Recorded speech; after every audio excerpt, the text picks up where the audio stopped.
इनको तो कल शराब में धो दिया जम के, आज तुम्हारा नंबर है, क्योंकि अब सेकेंड लास्ट प्रवचन है, खत्म है। ज्ञान रहेगा, याद रख मानने का। एक लड़की होना चाहिए, लड़की नहीं तो घर नहीं। एक बात याद रखना, एक लड़का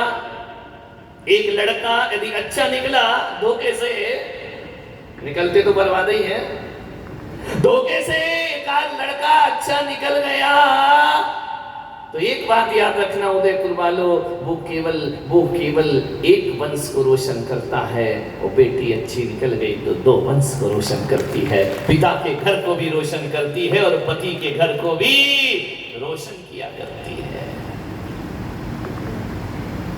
वो महिला बोली महाराज फिर भी कितना भी समझा दो इनको, इनका फिर भी तो चालू ही रहता है, वो कभी फुल स्टॉप होता ही नहीं है। बोले महाराज आप सही कह रहे हैं, बिल्कुल सही कह रहे हैं, मैंने कहा 21वीं सदी में कहा तू लड़के और लड़की में लगी हुई है। बोले महाराज फिर भी एक बात ध्यान रखिए, मैं आपसे इतना कहना चाहती हूँ कि फिर भी एक वंश का अंश तो चाहिए। लड़कियों से वंश नहीं चलता है, लड़कों से वंश चला करता है। मैं उदयपुर वालों आपसे पूछ रहा हूँ, कौन कहता है कि लड़कियों से वंश नहीं चलता, लड़कों से वंश चला करता है? मैं आपसे निवेदन करता हूँ, बताओ भगवान महावीर के कितनी बेटे थे?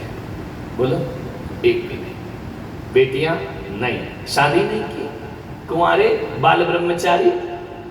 भगवान महावीर ने विवाह नहीं किया, भगवान पारसनाथ ने विवाह नहीं किया, भगवान नेमिनाथ ने विवाह नहीं किया, मल्लीनाथ ने विवाह नहीं किया, वंशपूज ने विवाह नहीं किया। ध्यान रखना, मैं आपसे कहता हूं विनोबा की कितनी औलाद थी, इन्होंने विवाह ही नहीं किया।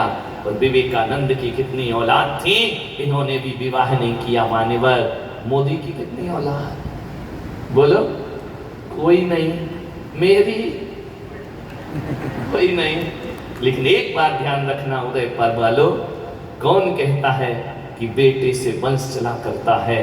महावीर की एक भी औलाद नहीं थी, लेकिन 2600 वर्ष के बाद भी उनका वंश चल रहा है। ध्यान रखना, हजारों लोग अपने आप को महावीर की संतान कहने में गौरवान्वित होते हैं। मैं आपसे पूछूं कि बताओ तुम किसके वंशज हो, तो क्या बोलोगे गर्व के साथ? हम भगवान महावीर के वंशज हैं, हम ऋषभदेव के वंशज। इनकी कोई औलाद नहीं, फिर भी वंश चल रहा है। एक बात ध्यान रखना, वंश